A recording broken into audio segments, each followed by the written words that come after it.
This weekend is college football week 6, and there are 8 games that I cannot wait to watch. I would call them 8 games you should pay attention to.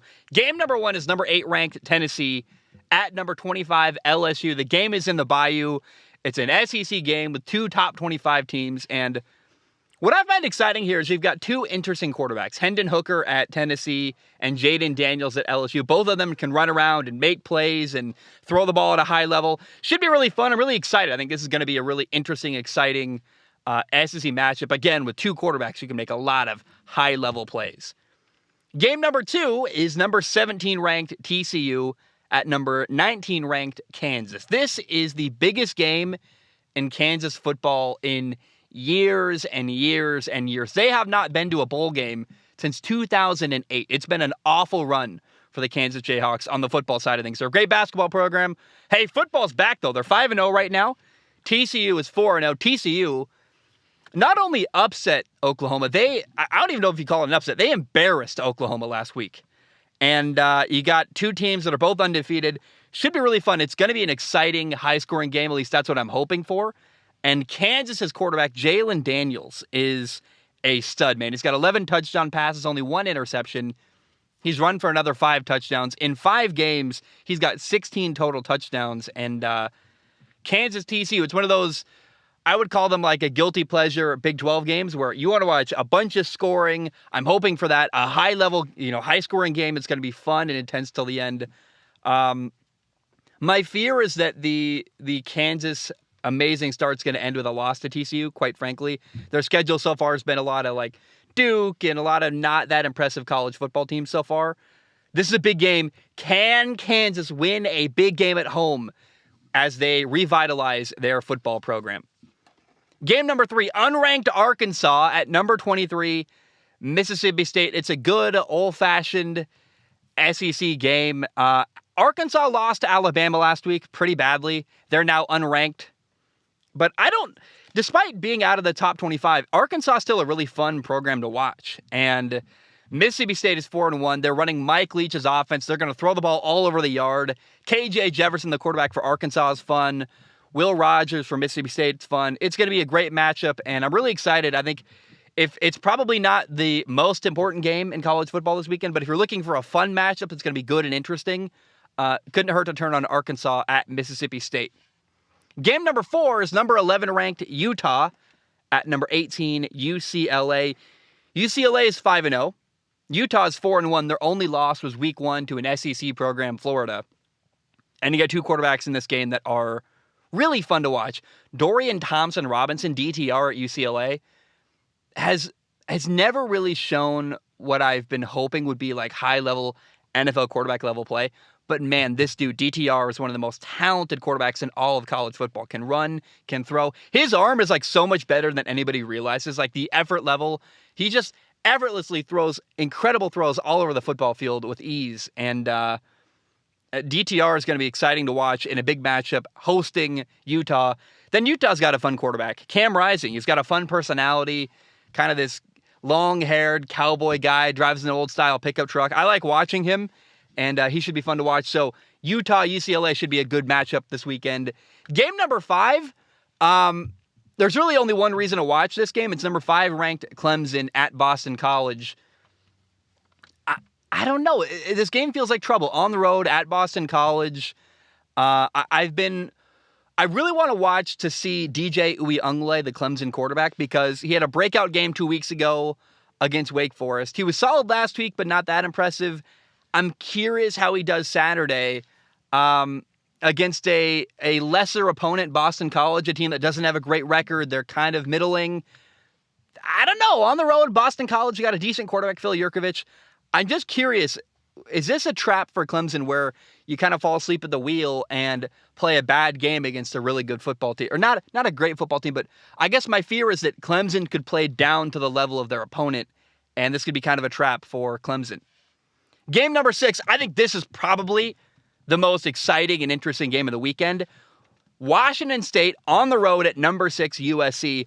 I am watching, I love quarterbacks. The reason why I love college football is I love these young quarterbacks who have NFL potential. And man, Cameron Ward at Washington State and Caleb Williams at USC, two of them and like Bryce Young are probably the top three most talented quarterbacks in all of college football. That's blasphemous. Why am I not talking about C.J. Stroud? No. Cam Ward, this guy at Washington State, came out of nowhere. He played last year as a freshman at a school in San Antonio called Incarnate Word.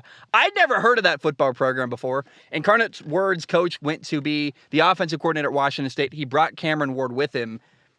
And this dude, to go from Incarnate Word last year to your sophomore year, you're on the road at USC. Washington State is 4-1. USC is 5-0. And these two quarterbacks, man, are Cameron Ward's ability to run around and extend plays is on the same level as like a Patrick Mahomes or a Bryce Young or a Josh Allen. This dude can run, can throw, and we saw USC struggle against Oregon State. I think Washington State is better than Oregon State, and their quarterback can make plays. All I want from this game, I want Washington State to challenge USC, and I want a game that's high scoring and fun and exciting in the fourth quarter. I think we're going to get that. But you're watching to see, can Cameron Ward challenge USC? He came out of nowhere. He's this incredibly talented quarterback, and I cannot wait to see what happens. Game number 7 is South Carolina at number 13, Kentucky. Will Levis is a future NFL quarterback, so I'm told by everybody. Now, he played not great last week against Ole Miss. He had a good game, but he had a moment at the end where he had an opportunity to win the game in the final minute.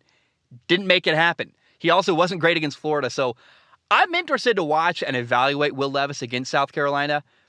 And then South Carolina quarterback Spencer Rattler has 4 touchdown passes and 7 interceptions. He at one point was viewed as a top 10 pick in the NFL. Now he's fallen. But he has a lot of talent. He's still learning. He's young. He's growing as a quarterback. And I'm excited to watch Spencer Rattler on the road against a good team like Kentucky. And then game number 8, if you don't know about this game, let's say this, if you know about this game, then you know which one I haven't mentioned yet. But if you don't know, the game is Texas A&M at number 1 Alabama. Alabama moved up in the rankings. They're now the number 1 team. And the question is, will Alabama quarterback Bryce Young play in this football game? I have said Bryce Young is my favorite quarterback to watch in all of football. NFL, college, it doesn't matter. I'd rather watch him than Patrick Mahomes. I am so much enjoying watching Bryce Young play football this year. He sprained his AC joint in his shoulder. He may or may not play. It's a game-time decision. And it's a big deal because there's drama from this offseason where Bama head coach Nick Saban gave a quote saying that every player was bought in Texas A&M's number 1 recruiting class this offseason. So there's bad blood here. There's drama. A&M has a reason to be angry and furious and want to beat Alabama. Bama, they're undefeated. A&M is 2-1 since switching quarterbacks to Max Johnson. I give A&M a real legitimate chance here. But remember, Alabama, I would say, blew out Arkansas. They were up 28-7 last week with a backup quarterback after Bryce Young got hurt. They won with Jalen Milroe, a guy I'd never heard of out of Texas. So Alabama is still capable of winning even without Bryce Young. Should be a fun, exciting game.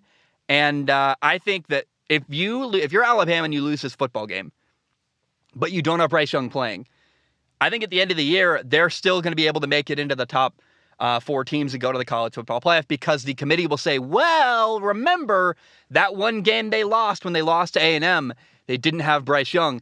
So just a lot of implications here, a lot of bad blood. And will Bryce Young play? I have no idea. I am very excited to find out. It's going to be an amazing weekend of college football. I cannot wait.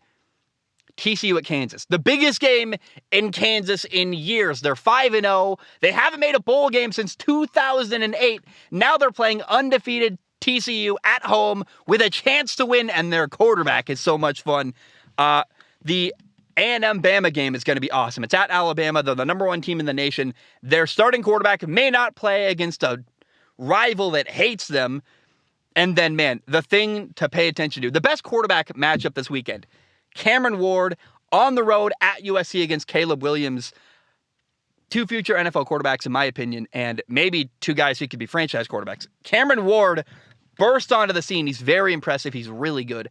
Pay attention to this game. Cameron Ward against USC. Caleb Williams, Cameron Ward, best quarterback matchup of the weekend, and I am hoping for a lot of fun games. I'll be bummed. If TCU Kansas is a blowout, I'll be really sad.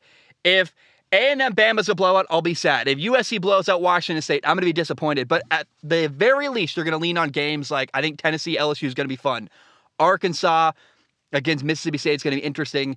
Utah, UCLA, that's probably going to be a fun game. So even if the games that have the best storylines aren't as close and compelling, there are games to fall back on that are going to be fun and interesting. And I'm just telling you, Week 6 in college football is a massive weekend. It's going to be fun. It's going to be exciting. And this is what I've been waiting for all year. It's one of these weeks where jam-packed full of fun storylines, great matchups, a lot of drama. It's going to be an outstanding weekend in college football.